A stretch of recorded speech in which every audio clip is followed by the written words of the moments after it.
Claro. Hay que irse acostumbrando a esta terminología, ¿no? En el libro de Mateo, en el capítulo 6, versículo 9 y 10. Mateo capítulo 6, versículo 9 y versículo 10.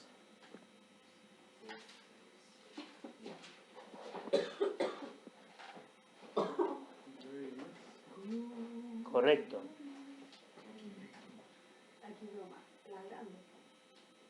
Claro, pues la grande ahí.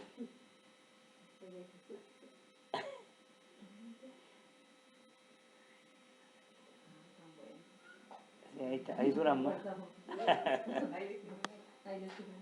Dice la palabra de Dios: vosotros pues oraréis así: Padre nuestro que estás en los cielos, santificado sea tu nombre.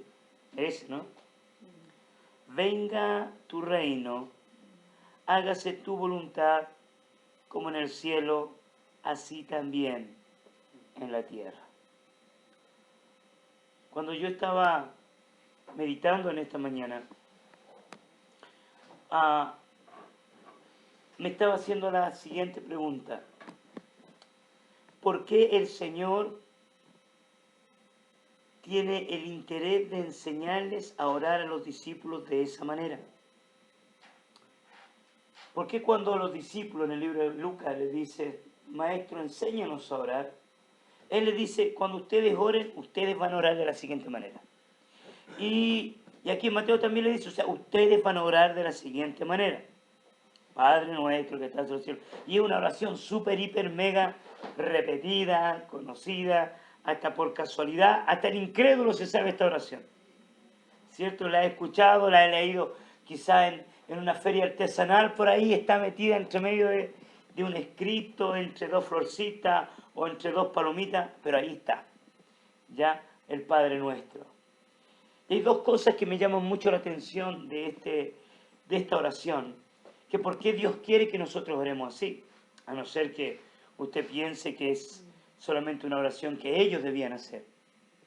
Sabemos que no es una oración religiosa, que nosotros no vamos a repetir literalmente, pero me llama la curiosidad dos elementos importantes. Una es por qué Él pide que nosotros pidamos que venga el reino. Me llama la atención. ¿Por qué Él pide, o sea, ustedes pidan que venga el reino? ¿Por qué Él no de su propia voluntad? Yo vengo, aquí está el reino, sino que Él quiere que la gente quiera el reino, quiera que venga el reino. ¿Qué es esto del reino? ¿Qué es esto de que venga tu reino, cierto? De que nosotros queramos ¿qué es? Porque para pedir algo, nosotros necesitamos saber qué es. O sea, la gente ora y no sabe por qué ora. La gente a veces pide y ni siquiera sabe por qué pide. Y curiosamente, esta es una de las oraciones más repetidas y menos entendidas. Más repetida y menos entendida. Y yo me di cuenta, haciendo algunas observaciones con respecto a esto de que venga el reino, yo me di cuenta que hay varias características en la Biblia con respecto al reino. Hay varias cosas. Por ejemplo, en primer lugar, una de las cosas que el Señor quiere dar a conocer, que cuando Él comienza su ministerio, el reino se había acercado.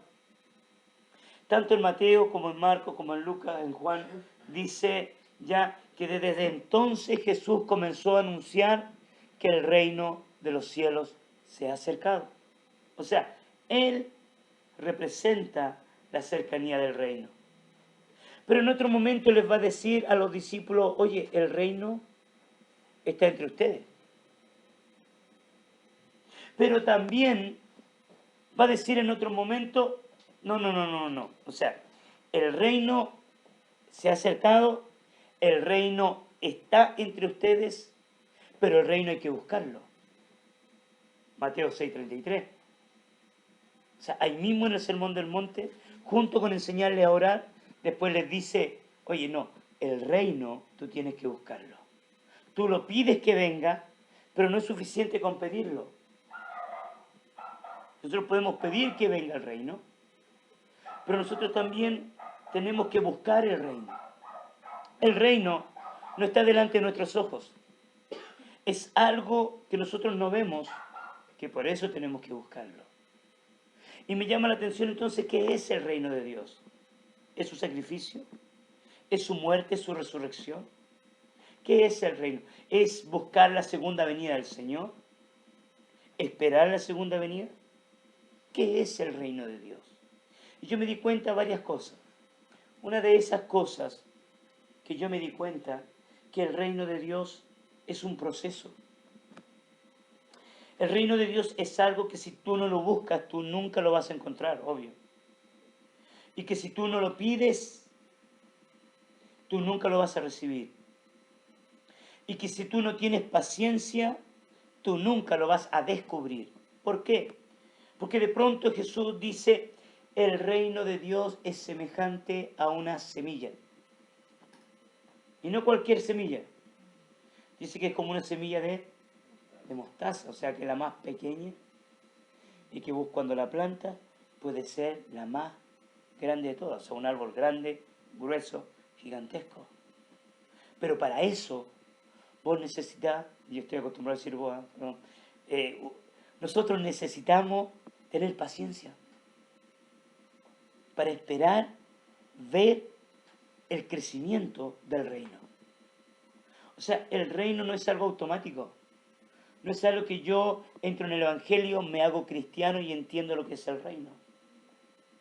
El mismo ejemplo, pero de una manera diferente. O sea, bueno, si vos no entendís lo que es ser, cierto, sembrar la tierra, es decir, bueno, pongamos un ejemplo para la señora.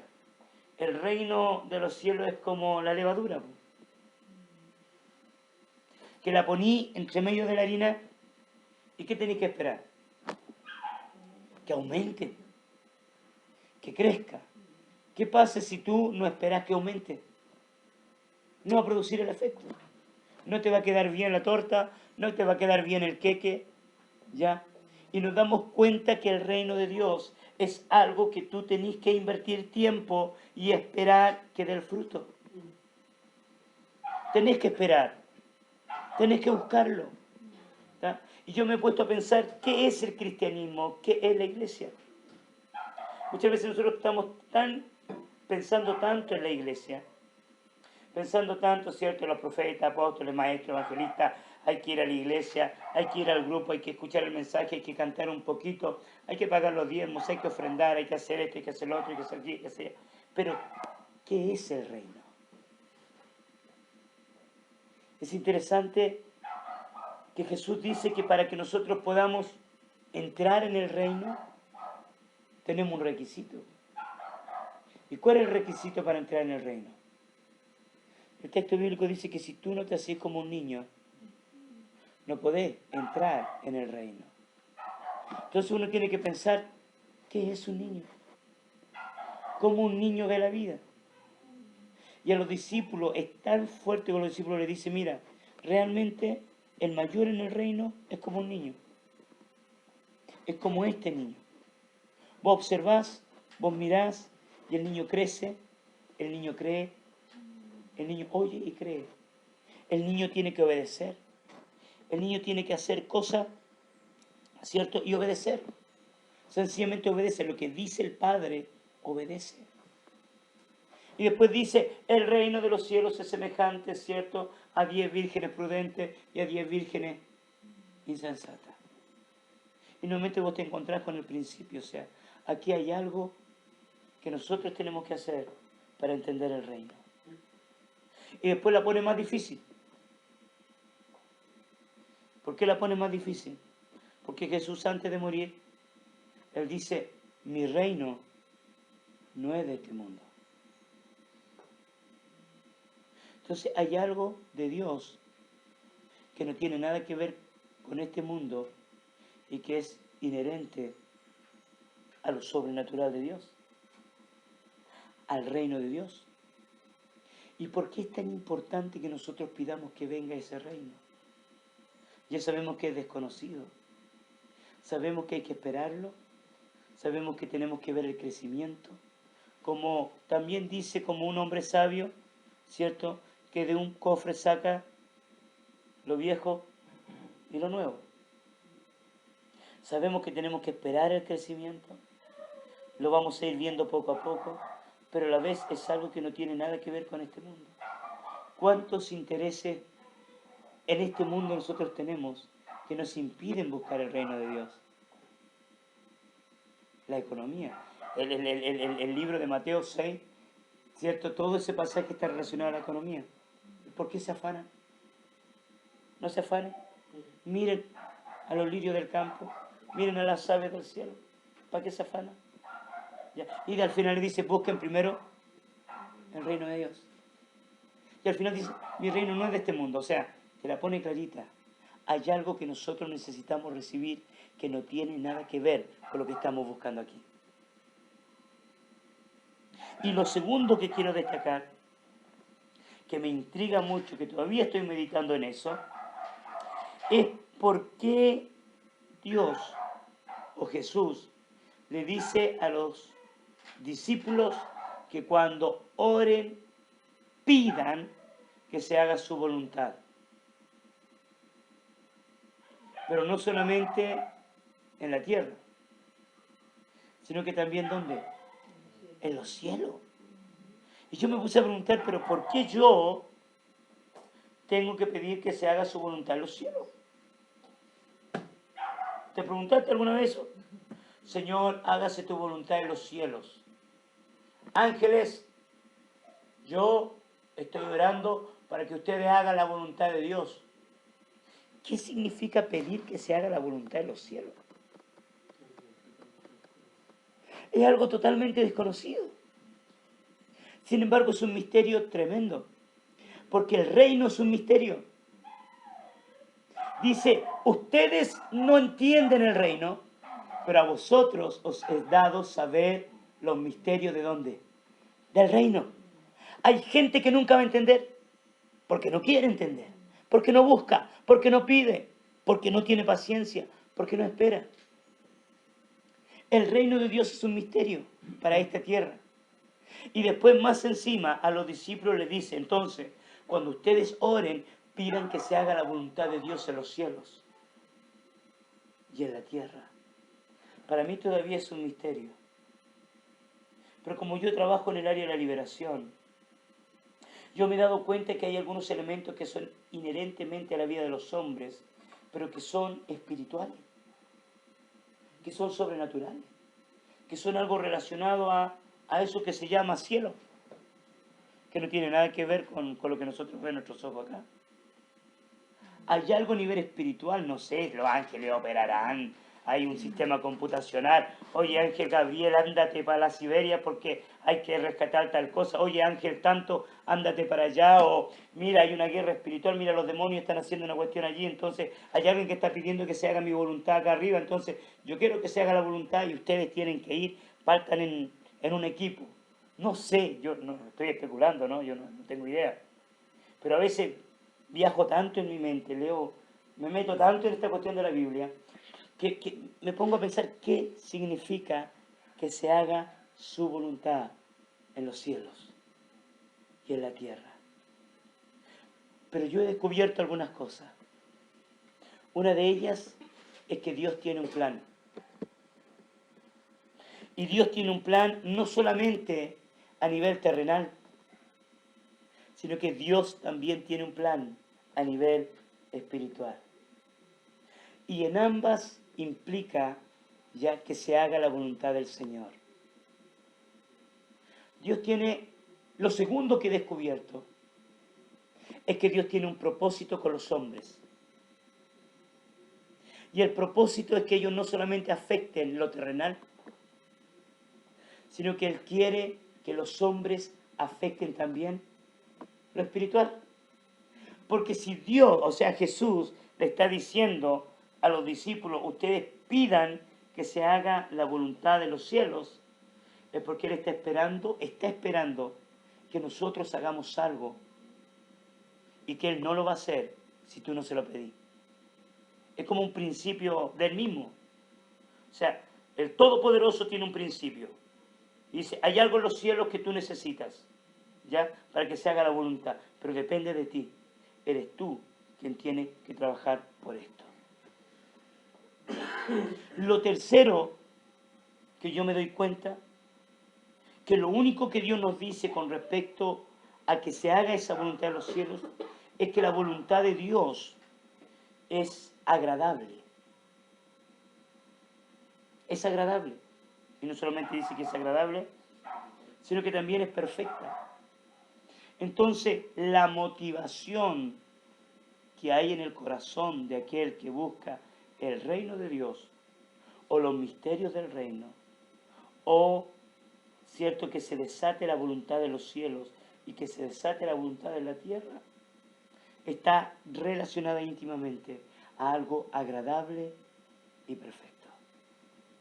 Cuando nosotros entramos en esta dimensión, las motivaciones comienzan a cambiar. Las motivaciones de nuestra vida se empiezan a enfocar hacia aquello que es agradable. O sea, cuando nosotros descubrimos que hacer la voluntad de Dios es agradable, ¿qué vamos a hacer nosotros? La voluntad de Dios. Pero mientras nosotros no descubramos que la voluntad de Dios es agradable, nosotros no la vamos a buscar. Y mucho menos en los cielos, porque no nos interesa. No lo entendemos. Nuestra mente racional no entiende eso. Tratamos en cierto sentido de buscar la voluntad de Dios aquí en la tierra, para pasarla bien un rato. Pero hay misterios. Y Dios quiere revelar estos misterios. Y en una oración tan popular, tan conocida, tan hiper, mega, archi, requete, recontra, reconocida y repetida miles de veces, nosotros nos encontramos con un misterio tan grande que está relacionado a la búsqueda, que está relacionado a la oración. Cuando nosotros entramos en esta dimensión, algo va a acontecer en nuestra vida. Algo va a pasar, algo se va a desatar en nuestra vida, en la vida de nuestros hijos, en nuestro destino, en nuestro futuro. Porque ya lo que está relacionado tanto a los cielos como a la tierra, que no tiene nada que ver por pelear por las cosas de este mundo. Pilato le dice a Jesús, luego tú eres rey. Y Jesús le dice, mi reino no es de este mundo.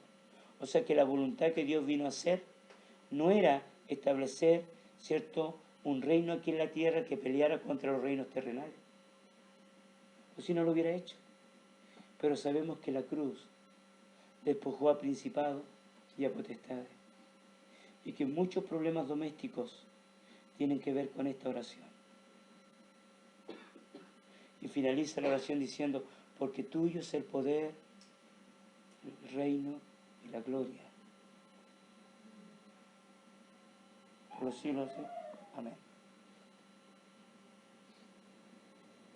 Y yo quiero hacerte una invitación en esta noche. Yo quiero invitarte a que tú busques el reino de Dios. Y yo quiero invitarte a que tú busques hacer la voluntad del Señor. Pero no solamente la voluntad de Dios aquí en la tierra, sino que también a que se haga la voluntad en los cielos. Para mí todavía es un misterio. Pero si Dios lo está pidiendo, tenemos que procurar entender, como dirían los hermanos de Colombia, qué vaina significa esto. ¿Qué vaina significa esta cuestión de buscar la voluntad de Dios en los cielos? Amén. Quizás esto nos va a llevar a entender muchas situaciones en la vida.